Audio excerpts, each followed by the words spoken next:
नमस्कार. मी भाऊ तोरसेकर. तुम्ही बघत आहात प्रतिपक्ष. मित्रांनो,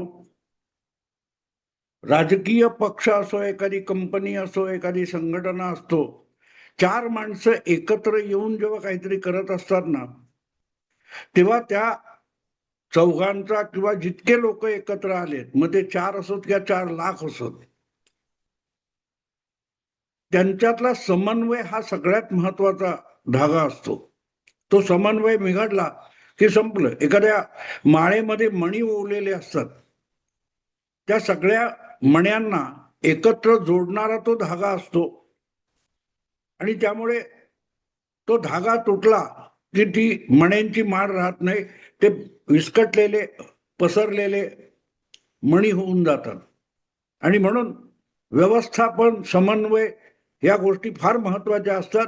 मग त्या माळेतल्या असोत किंवा मण्यांच्या असोत किंवा तुमच्या एखाद्या संघटना, पक्ष, कंपनी, कारभार, व्यवसाय यातल्या असोत, परस्परावलंबी अशा रीतीने ती व्यवस्था किंवा ती यंत्रणा चालत असते.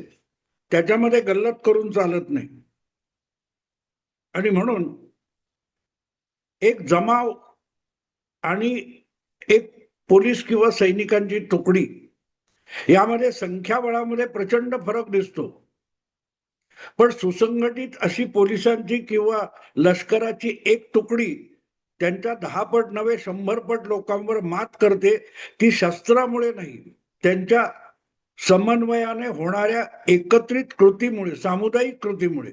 जी सामुदायिक कृती हजारोंच्या जमावाला शक्य नसते. हे मी एवढ्यासाठी आज सांगतोय की काल परवा दिल्लीमध्ये ज्या कॉक्रोच जनता पार्टीचा एक फार मोठा आंदोलनाचा पवित्रा घेण्यात आला होता, त्यासाठी घोषणा झाली होती. आणि त्या कॉक्रोच जनता पार्टीचा जो जनक आहे तो अमेरिकेहून दिल्लीला येणार होता आणि त्याच्या नेतृत्वाखाली जंतर मंतरवर आंदोलन व्हायचं होतं. अर्थात अशा रीतीने सार्वजनिक ठिकाणी निदर्शनं, आंदोलनं, धरणं, उपोषणं जे काय तुम्ही करता त्यासाठी कायदा व्यवस्थेचा प्रश्न उपस्थित राहतो. सार्वजनिक जागी आहे म्हणून पोलिसांची किंवा प्रशासनाची परवानगी घ्यावी लागते. मध्यंतरी अशाच प्रकारे विद्यापीठ अनुदान आयोगाच्या बाबतीत अनेक गट नाराज होते आणि त्यांनी त्याच जंतर मंतरवर मोदी सरकारमधले शिक्षण मंत्री किंवा मनुष्यबळ विकास मंत्री धर्मेंद्र प्रधान यांच्या राजीनाम्यासाठी धरण्याचा आणि निदर्शनाचा एक कार्यक्रम योजलेला होता. पण त्यासाठी दिल्लीच्या पोलीस प्रशासनाने या संघटनांना अशा निदर्शनांसाठी परवानगी दिली नाही. जंतर मंतरवर अशा निदर्शनांना त्या गटांना परवानगी दिलेली नव्हती. ज्यामध्ये अनेक त्या नीट परीक्षा पेपर फुटला म्हणून जे काही झालं त्यात नाराज आहेत, त्यामध्ये त्याही संघटना आहेत. आणि साहजिकच जे सरकारवर थेट बंबार्डिंग करतात, तोफा टाकतात, अशा तुमच्या कॉक्रोच जनता पार्टी यांना ही परवानगी मिळेल अशी अपेक्षा कोणीच केलेली नव्हती, आयोजकांची सोडा. पण त्यांचा डंका पिटणाऱ्या माध्यमातल्या अनेक पत्रकारांना खात्री होती की कॉक्रोच जनता पार्टीचे जे लोक आहेत त्यांना हे आंदोलन करू दिलं जाणार नाही, निदर्शनं करू दिले जाणार नाही, सरकारविरुद्ध घोषणा करू दिली जाणार नाही. सरकार दडपशाही करतं, आपल्या विरोधातला आवाज सुद्धा सरकार ऐकायला तयार नाही, इतकी हुकुमशाही आपल्या देशात चालू आहे, हा प्रचार सातत्याने चालू असतो. आणि त्यामुळे अशी अपेक्षा होती. अगदी कॉक्रोच पार्टीचा संस्थापक जो अमेरिकेहून येणार होता आणि इथले त्याचे जे पाठीराखे आहेत, ज्यांनी 2-3 कोटी काय ती फटाफट एकदम सदस्यता घेऊन टाकली ऑनलाईन, त्यांची अपेक्षा होती की आपल्याला ही परवानगी नाकारली जाईल आणि ती परवानगी नाकारली का आपण यथेच्छ तमाशा करू, हे ठरलेलं होतं, अपेक्षित होतं. पण तसं काही होणार होतं का? आणि नाही झालं तर होऊ दिलं नाही का? काय झालं नेमकं? ज्या पद्धतीमध्ये कॉक्रोच जनता पार्टीच्या या पहिल्या जाहीर कार्यक्रमाचा विचका झाला, तर तो विचका झाला की विचका केला हे समजून घेतलं पाहिजे. हे समजून, कारण गंमत अशी आहे की त्याप्रमाणे लोक जमणार होती आणि त्याचं कारस्थान इतकं शिजलेलं होतं की या जंतर मंतरच्या आंदोलनाचा जागतिक डंका पिटला जाणार होता. त्यासाठी प्रामुख्याने पाश्चात्य माध्यमांमध्ये पत्रकारिता करणारे, त्यांचे इथे असलेले प्रतिनिधी किंवा इथून त्यांच्यासाठी काम करणारे जे पत्रकार संपादक आहेत, त्यांच्यासाठी काय काय करायचं याचं पूर्ण प्लॅनिंग झालेलं होतं. आणि त्याप्रमाणे हा कोण अभिषेक का अमिताभ डिपके आहे, तो भारतामध्ये दिल्लीला दाखल होणार होता. आणि तो आला की त्याला विमानतळावरच अमित शहाच्या गृह खात्याचे पोलीस अटक करतील आणि दडपून तुरुंगात टाकतील. आणि मग अशी परवानगी नाकारली, कशी दडपशाही चालली आहे भारतात, हुकुमशाही आली आहे, भारतातल्या लोकशाहीचा शेवट झालेला आहे, असा सगळा डंका पिटायची तयारी जोरदार झालेली होती. पण त्याचा सुगावा कुठेतरी केंद्रीय गृहमंत्री अमित शहाना लागला आणि त्यांनी इतक्या सहजगत्या हा सगळा आंदोलनाचा डाव असा उधळून लावला की त्यातली हवा कधी गेली हे आयोजकांना सुद्धा कळलं नाही. मुळात प्लॅन असा होता की डिपके दिल्ली विमानतळावर आल्यावर त्याला पोलीस अडवतील, तिथून तमाशा सुरू करायचा की तुम्हाला असं आंदोलन करायला जंतर मंतरवर परवानगीच दिलेली नाही, त्यामुळे तुम्हाला जंतर मंतरवर जाता येणार नाही आणि जायचा प्रयत्न केला तर पोलीस ताब्यात घेतील. आणि मग त्यांच्याच पाठीराख्यांपैकी काही लोक दिल्ली पोलिसांच्या ठाण्यात जाऊन अशा आंदोलनासाठी परवानगी मागण्याचा, काय कागदपत्र वगैरे सादर करण्याचा प्रयत्न करतील वगैरे वगैरे वगैरे. आणि मग तिथे जी बाचाबाची होईल ती दाखवायची, रेकॉर्ड करायची आणि त्याचा गवगवा करायचा, हा सगळा प्लॅन ठरलेला होता. पण हे विसरतात की तुमची गाठ अमित शहा नावाच्या माणसाशी पडलेली आहे. उडत्या पाखराची मोजणारे असं एक मराठीमध्ये एक उक्ती आहे, उडत्या पाखराची मोजणारे, पिसं मोजणारे वगैरे. तर मोदी नाही, पण अमित शहा हे त्या प्रकारचं धूर्त राजकारण करतात. त्यामुळे तुम्ही काय कराल आणि त्यातून काय साधू बघाल याचा थोडाफार अंदाज अमित शहाना असतो. आणि त्यांच्या मनात जर काही शंका असतील तर त्या दूर करण्यासाठी गुप्तचर विभागाचं सगळं नियंत्रण त्यांच्याकडे. त्यामुळे आंदोलनाचा तमाशा करून सरकार विरुद्ध भावना भडकवण्याचं जे काही कारस्थान असेल त्याचे सगळे धागेदोरे मला खात्री आहे की अमित शहाकडे आधीपासून आलेले असणार. 6 जूनला जे काय व्हायचं होतं त्याचा सगळा तपशील हा आयोजकांना नसेल एवढा तपशील अमित शहाकडे नक्की असेल. ज्या माणसाने एक शब्द दिला आणि 2 वर्षात 2.5 वर्षामध्ये नेपाळ पासून तेलंगणापर्यंत पसरलेला नक्सल कॉरिडॉर संपून टाकला, ते थेट घातपाती होते. त्यांच्या समोर ही कॉक्रोच जनता पार्टी म्हणजे अक्षरशः भुसकट होतं, भुसकट, पालापाचोळा. एक फुंकर मारली, उडून गेला. हे मी एवढ्यासाठी सांगतोय की बघता बघता 2-4 तासामध्ये या जंतर मंतर आंदोलनाचा बट्ट्याबोळ झाला. एक तर तो विमानतळावर कोण डिपके तो आला तेव्हा त्याची कुठलीही अडवणूक न करता दिल्ली पोलिसांनी इमिग्रेशन क्रॉस केल्या केल्या त्याला भेटले आणि त्याच्या हातात परवानगी देऊन टाकली की जावा जंतर मंतरवर, तुम्हाला मनसोक्त जेवढं आंदोलन करायचंय, सरकार विरुद्ध घोषणा द्यायच्या आहेत, निदर्शनं करायची आहेत, फलक लावायचे आहेत, आरामात जा, ताबडतोबीने जा, आम्ही पाहिजे तर तुमची सोय करतो. आणि गमतीची गोष्ट अशी की दिल्ली पोलिसांनी त्या अभिषेक दिपकेला आपल्या वाहनातून थेट निदर्शनाच्या धरण्याच्या जागी जंतर मंतरवर नेऊन सोडलं. सगळी गडबड तिथे झाली. गडबड काय झाली की ते जे काय आंदोलन व्हायचं होतं त्याची वेळ ठरलेली होती, पण ते आंदोलनाच्या वेळेआधी जे काय पोलिसांच्या फॉर्मॅलिटीज असतील, काय पुढे मागे होईल, त्याच्यासाठी जे 2-4 तास 3 तास अलीकडच्या फ्लाईटने हा गडी दिल्लीत आला होता, तो जेव्हा आला तेव्हा त्याला ताबडतोब भेटून जंतर मंतरवर नेण्यात आलं आणि आपला हिरो कॉक्रोच पार्टीचा संस्थापक हा जंतर मंतरवर पोहोचतोय याची सुतराम कल्पना त्याच्या निदर्शनात भाग घेणाऱ्या पाठीराख्यांना नव्हती. त्यामुळे 100-125 लोक सुद्धा जंतर मंतरवर नव्हते. मीडिया तिकडे हजर झालेला नव्हता. अशा वेळेला पोलिसांनी प्रोटोकॉल असल्यासारखा अल्पावधीत विमानतळापासून जंतर मंतर पर्यंत त्या दीपकेला आणून सोडला आणि तिकडे जंतर मंतरवरचा सगळा परिसर वाहतुकीला बंद केला असला तरी ओस पडलेला होता.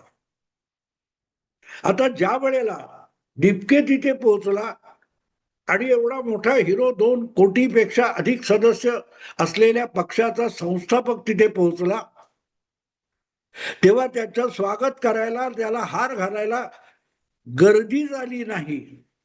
ही वस्तुस्थिती होती आणि ती दाखवली गेली पाहिजे. म्हणून सगळ्यात पहिलं काय झालं असेल तर त्याला घेऊन विमानतळावरून पोलीस जंतर मंतरवर जात असताना अनेक मीडिया हाऊसेसमध्ये, अनेक स्टुडिओमध्ये, मीडियाच्या कार्यालयामध्ये फोन खणखणले. मोठमोठ्या रिपोर्टरना कळवण्यात आलं की दीपके भारतात पोहोचलेला आहे आणि पुढच्या 10-15 मिनिटात तो जंतर मंतरवर निदर्शनामध्ये सहभागी होणार आहे. त्याला निदर्शनासाठी परवानगी मिळालेली आहे. धावत पळत सगळे नॉयडा पासून कुठे कुठे बसलेले जे मीडियाचे कॅमेरेवाले होते, पत्रकार होते, संपादक होते, रिपोर्टर होते, ते धावत सुटले. साहजिकच 2 तास आधी, ठरलेल्या वेळेच्या 2 तास आधी तिथे गर्दी नसताना दीपके पोहोचला आणि त्याची जी पूर्वतयारी करायसाठी जमलेले 70-80-90 काय कार्यकर्ते पाठीराखे असतील, अधिक त्यांच्या दुप्पट पत्रकारांचा जमावडा होता आणि त्याच्या दुप्पट पोलिसांची गर्दी होती. म्हणजे मुळात कॉक्रोच जनता पार्टीच्या वतीने निदर्शन करायला आलेल्यांची गर्दी 10-15% सुद्धा नाही. बाकीची भीड गर्दी भलतीच आहे. पोलीस आहेत, रिपोर्टर आहेत, पत्रकार आहेत.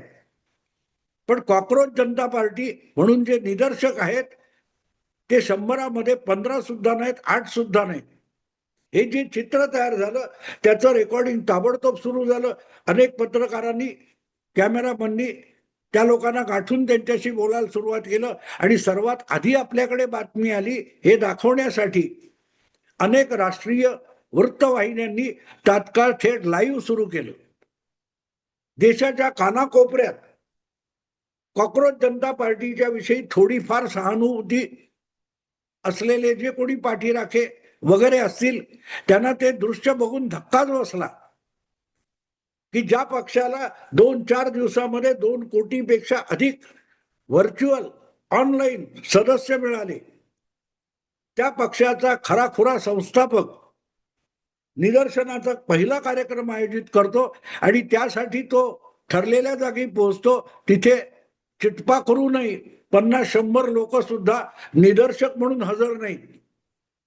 पोलिसांचा फौजफाटा निदर्शकांपेक्षा अधिक आहे, पत्रकारांचा फौजफाटा निदर्शकांच्या पेक्षा अधिक आहे. हे दृश्य परफेक्टली असं निर्माण करण्यात आलं की कॉक्रोच जनता पार्टीचा अध्यक्ष संस्थापक मुंबईत दिल्लीला पोहोचला आणि त्याच्याकडे ढुंकून बघायला दिल्लीकर तयार नव्हते. जेनजी वगैरे काय म्हणतात त्यापैकी कोणीही तिकडे फिरकला नाही. अशा पद्धतीच्या बातम्या या पहिल्या निदर्शनाच्या पहिल्या कार्यक्रमातून समोर आल्या, अक्षरशः पळापळ. आणि त्यामुळे कालपर्यंत कॉक्रोच जनता पार्टीच्या बाजूने बोलणारे अनेक पोपट, सेक्युलर पोपट, लिबरल पोपट, पुरोगामी पोपट बघता बघता त्यांची गाळण उडाली. कॉक्रोच जनता पार्टी किंवा कोणी आपलं नाही असे हात झटकून टाकण्याची वेळ काँग्रेस पक्षावर आली. नाही नाही नाही नाही, आमचा त्यांचा काही संबंध नाही. पण ठराविक लोक असे असतात की जे कुठल्याही पक्षाचे नसतात आणि ते सगळ्या पक्षाचे असतात, फक्त सत्ताधारी पक्ष सोडून. त्यामुळे मोदी किंवा भाजप किंवा संघ यांच्या विरोधामध्ये जे काही होत असेल किंवा होणार असेल त्यामध्ये हिरिरीने भाग घेणारी एक मुठभर मंडळी देशाच्या कानाकोपऱ्यात वेगवेगळ्या शहरामध्ये आहेत, विद्यापीठांमध्ये आहेत, शिक्षण संस्थांमध्ये आहेत, वर्तमानपत्रांमध्ये आहेत. त्यांनी अशा ठिकाणी गर्दी करणं हे आता माहिती झाले लोकांना, आणि तीच मंडळी तिथे पोहोचलेली होती. आणि कडाक्याच्या उन्हामध्ये तिथे निदर्शनं करायला जमलेले जे लोक होते ते इतके ऐतखाऊ आहेत, कायम एसीच्या वातानुकूलित केबिन मध्ये बसून जगातल्या गरिबांची उपासमारीची चिंता करणारे जे लोक आहेत, वंचितांची चिंता करणारे लाभार्थी आहेत, अशांचं समर्थन हे त्या कॉक्रोच जनता पार्टीला मिळाला असेल तर नवल नाही, कारण मुद्दा हा भाजप विरोधाचा होता. आणि अशा प्रकारे अवेळी त्याला तिथे पोहोचून त्याला फार उघडा पाडण्याचा डाव अमित शहाच्या पोलीस खात्याने केला, हे वेगळं सांगण्याची गरज नाही. यांच्या आंदोलनातली हवा काढून घ्यायची असेल तर यांच्या पाठीशी कोणी नाही हे त्यांच्यावरच प्रेम करणाऱ्या माध्यमातून, चॅनेलमधून दाखवलं गेलं तर ती हवा अधिक वेगाने निघून जाईल, हे ओळखूनच खेळलेला हा डाव होता. म्हणून सहजासहजी जिथे आंदोलनाची, निदर्शनाची परवानगी मिळणार नाही तिथे ती परवानगी देण्यात आली. नवे विमानतळावरून तो संस्थापक बाहेर पडल्यावर ताबडतोब त्याला देऊन वेळेपूर्वी त्याला जंतर मंतरवर पाठवण्यात आला, आणि त्याचे अनुयायी तिथे पोहोचले सुद्धा नव्हते. अशा वेळेला तिथे नेऊन त्याचीही हवा काढून भव्य स्वागत. अपेक्षा अशी होती की हजारोंच्या घोषणा चालू आहेत आणि अशा वेळेला विजयी वीराच्या थाटामध्ये अमिताभ काय अभिषेक दिपके येणार, हे जी काय वातावरण निर्मिती आधीचा आठवडाभर चालू होती त्यातली हवा तेवढ्या 1-1.5 तासात निघून गेली. संध्याकाळी 5 वाजेपर्यंत, सकाळी 10 पासून संध्याकाळी 5 वाजेपर्यंत तिथे आंदोलन करण्याची परवानगी पोलिसांनी दिली होती. पण 3-3:30 वाजताच खुद्द पक्षाच्या संस्थापकासकट त्याचे पाठीराखे पदाधिकारी सगळे फरारी झाले. जंतर मंतर ओस पडलेला होता. कुठल्या तरी एका युट्यूब चॅनेलने संध्याकाळी 3:30-4 वाजता जंतर मंतरवर कसा शुकशुकाट आहे त्याचा पण व्हिडिओ टाकलेला आहे. मुद्दा असा की हे अत्यंत शिताफीने घडवून आणलं गेलं. सरन्यायाधीशांच्या कॉक्रोच ह्या शब्दाला पकडून जो काय तमाशा गेला आठवडाभर चालू होता, त्या सगळ्या झुरळांना आपापल्या बेळातून बाहेर पडायला भाग पाडण्यात आलं. आणि एकदा ते बाहेर पडल्यानंतर असा काय काय ते लाल हिट काला हिट हे प्रशासनाकडून मारलं गेलं की बघता बघता त्या झुरळांना जंतर मंतर सोडून पळावं लागलं. कारण अमित शहा सारखा गृहमंत्री असतो त्याला झुरळांना उल्लू बनवायला वेळ लागत नाही, हे पहिलं लक्षात घ्या. आणि मग मोदी सरकार किंवा आणखीन कोणाविरुद्ध जरूर डावपेच खेळा, पण ते विचारपूर्वक खेळा. आपण कोणाच्या विरुद्ध लढतोय, ते किती पहुचे आहेत, किती बिलंदर आहेत हे आधी बघा, तपासा, त्यानुसार डाव आखा. नाहीतर तुम्ही परत परत फक्त तोंडगशी पडणार. झुरळ हे मारलं जाण्यासाठी जन्माला येतं, घाण करण्यासाठी जन्माला येतं. हा त्यातला पहिला धडा आहे. असो, झुरळ उल्लू कशी बनली त्याची ही कॉक्रोचक कहाणी. मित्रांनो, आता थांबतो. आवडलं लाईक करा, शेअर करा आणि प्रतिपक्षाला सबस्क्राईब करा. नमस्कार.